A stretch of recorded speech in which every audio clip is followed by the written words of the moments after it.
The other big political news around today, campaign news, was Tony Abbott's confirmation, announcement of more detail about his paid parental leave program. Now, I think this is bad policy. I've said that all along since it was announced that this was a bad policy put forward by Tony Abbott and the coalition. It's a policy that he personally forced on his coalition colleagues, if you remember the history of it. Look, everyone's talking about the need to make it easier for women to remain in the workforce and to encourage more women into the workforce, and certainly this is a more generous scheme than what the government's been brought in.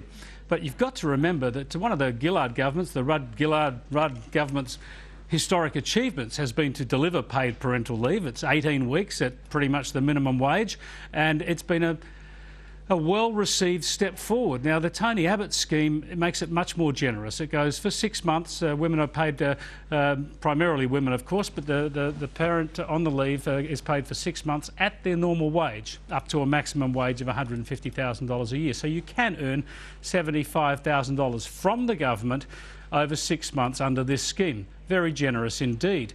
It's apparently a bit of a vote winner at the moment. It seems very popular. Polling is already showing that. But my point about it is twofold. One is, can we afford this now? Can Australia, when the economy is sluggish, when we're deep in deficit, heading deeper into debt, can we afford this super generous scheme? I think not.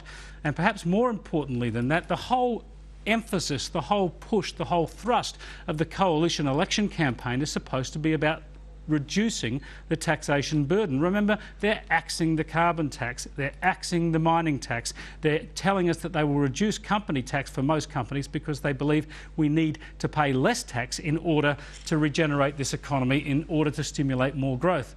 Yet, to fund this very generous scheme, Tony Abbott is going to impose an extra 1.5% onto big businesses. In other words, wipe out the tax cut that he was promising for the company tax. So it's a tax increase cutting right across his aim of cutting taxes. So therefore, I think it's the wrong policy at the wrong time.